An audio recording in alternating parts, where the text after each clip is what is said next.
はい、こんにちは。こんにちは。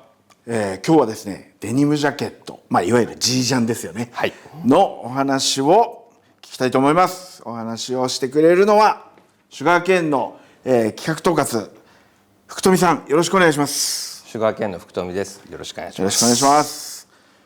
やっぱりいいですね。濃紺のデニムジャケットがずらっと並ぶと、はい、気持ちいいですね。これこちら、シュガーケーンの中でもいくつかレーベルがあるうちのスタンダードデニムシリーズになるんですけれども、一番の定番ですね、はい、定番シリーズ。はい。で今回その中で新作ができたんですね。でそちらをまず紹介したいなという。はい。今ここに3つのモデルが並んでますけれども、ちょっと簡単に説明していってもらえますか。一応こちらから古い順に並んでまして、はい。こちらがファーストモデル。一番、皆さん向かって右側になるんですかね。はい。で、1900年頃から1950年代ぐらいまでの、はい、およそ50年間採用されたモデルになります。すごいロングセラーですね、これは。はい。でこちらが1953年から1962年までのセカンドモデル。はい。ポケットが2つになるわけですね。はい。はい。でこちらが、1962年のサードモデルといった、3つのモデルになります。はい。シュガーケーンのスタンダードデニムのシリーズということですね。はい。はい。中でもこちらのセカンドタイプとサードタイプ、はい、この2つのモデルに関しては、20年以上もう販売している定番商品。もう本当のスタンダードですね。そういう意味ではシュガーケーンのスタンダードという名前に、もうそのままふさわしい。でこちらファーストタイプなんですが、今回初めて1936モデル、1936年のモデルを作ったという。ファーストって、はい、今までなかったでしたっけ？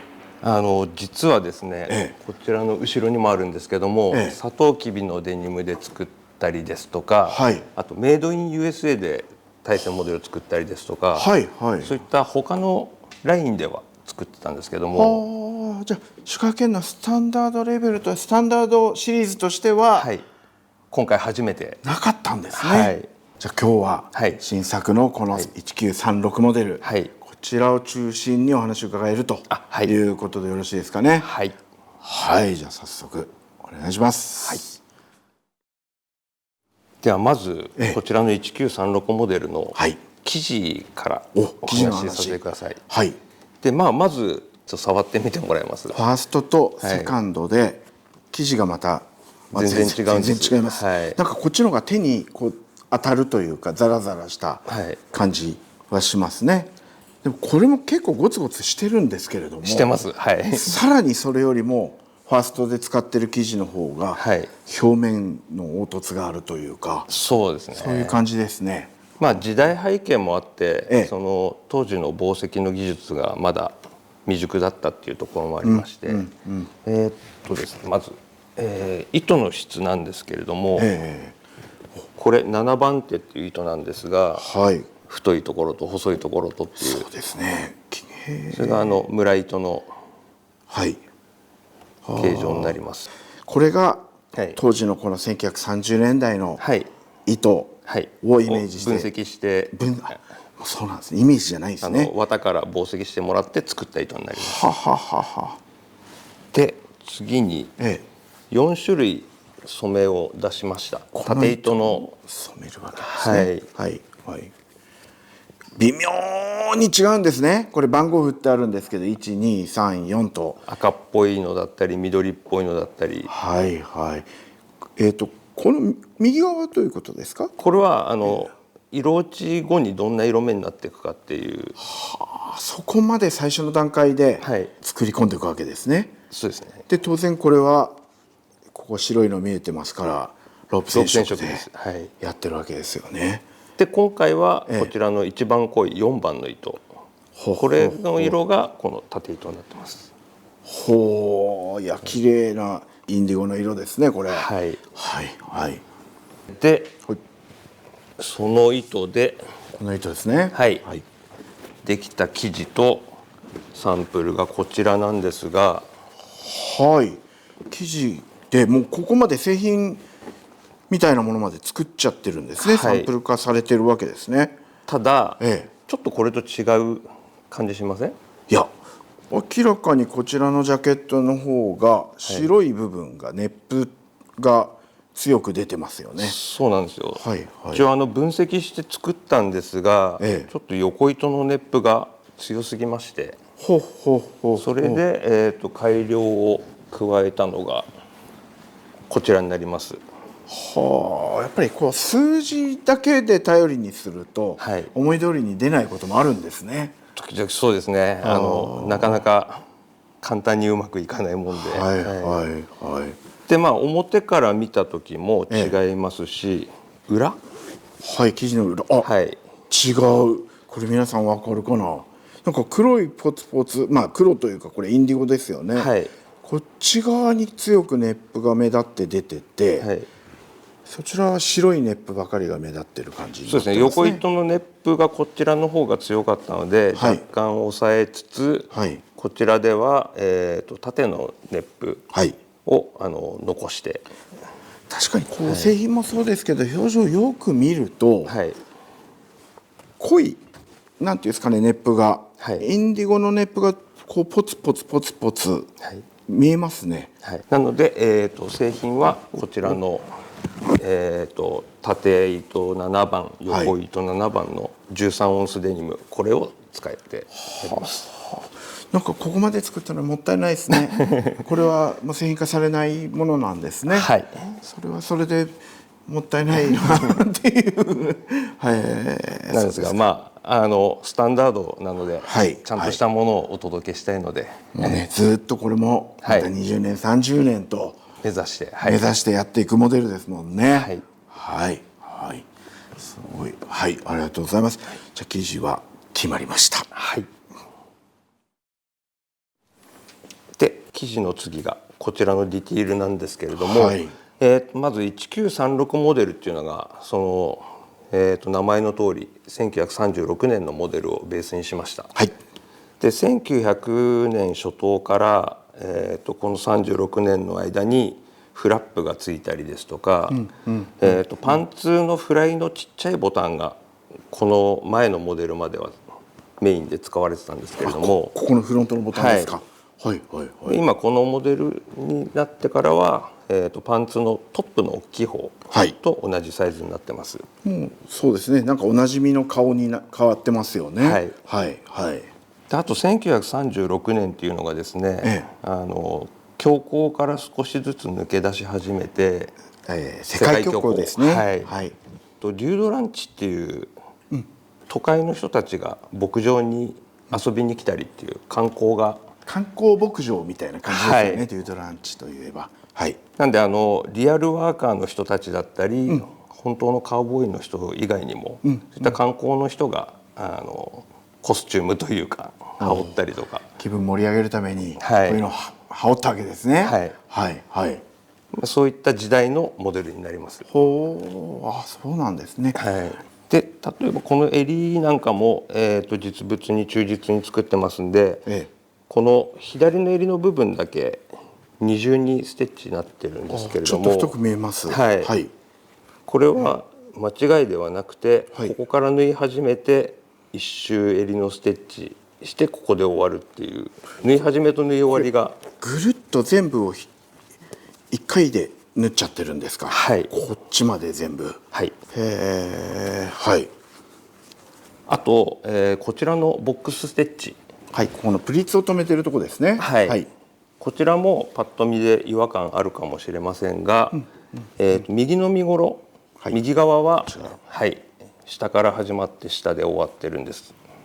下の方がちょっとステッチが太く見えますよね。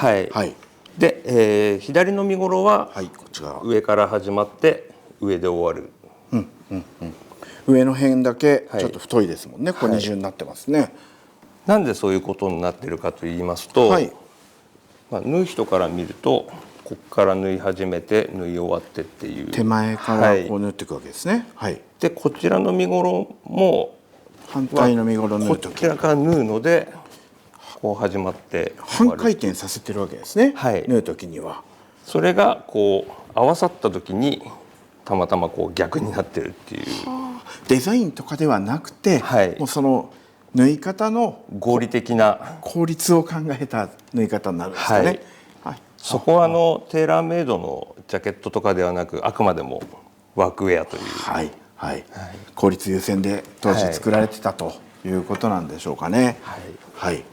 あとこちらのフラップなんですけれども、まずフラップの付け方、戦後のモデルですと、この2本針でポケットを縫い付けて、でそのまんま2本針でこう縫い付けます。そのまま上も縫っちゃうと、フラップを取り付けちゃうと。ただこの戦前のモデルに関しては、ポケット付けは2本針なんですが、このフラップ付けの部分は1本針でこういってここで終わる。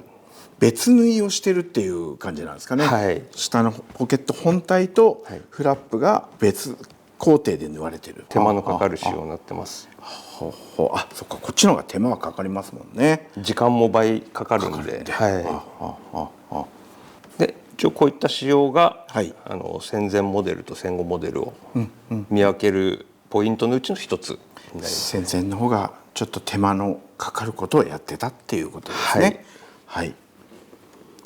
あと続いてフラップの続きで、裏側なんですけども、ちょっと触ってみてもらえます？フラップの裏ですね。ここあれつるっとしてますね。ちょっとライトオンスの身ごろの生地とは別の生地を使って。ここだけ別なんですか？この一着の中でここだけ違う。フラップの裏側だけ違う。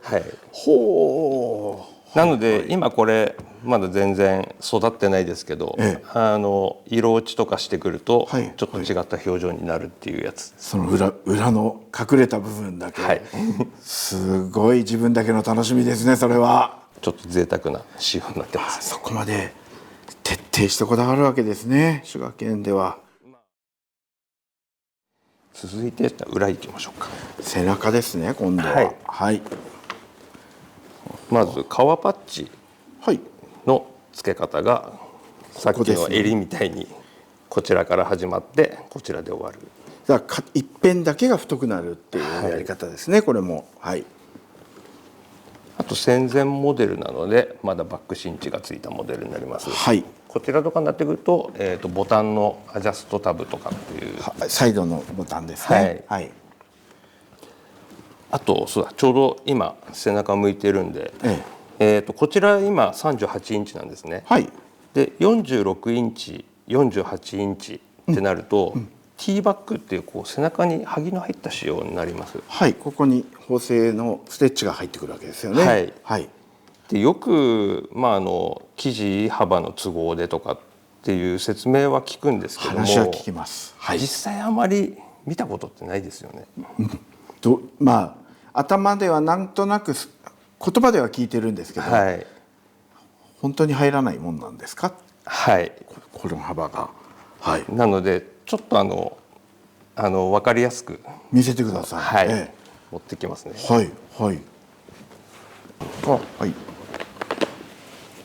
これがいわゆるここで使ってる生地ですね。そのまんまの生地。で44インチの後ろ身ごろ。で44インチだとギリギリ5ミリずつぐらい。44はセーフですね。これ型紙がこのジャケットの型紙ですよね、当然。ぴったり収まってます。46インチ。46インチは実際ティーバッグなんでつながってはないんですけど、仮にちょっと作ってみました。微妙にはみ出ちゃう。なんとかしたいとこですけど、ほんのちょっとこのぐらいはみ出ちゃいますね、片側。どちらも。もうそうするとこれ使えない。なので背中を剥いで、それでスプリット仕様になるわけですね。いや、幅広く作っちゃえば、あとこんだけ伸ばせば、こんだけ両サイド伸ばせば入るわけですもんね。でもそれでは滋賀県がやるものではないぞと、そういうことですか。スタンダードシリーズなんで、もうそこはしっかりと。じゃあもうスタンダードシリーズも全部46インチ以上、46インチと48インチは背中で割れるティーバッグタイプになります。なるということですね。で、46インチがこうなるわけです。ティーバッグでちょっと並べていいですか。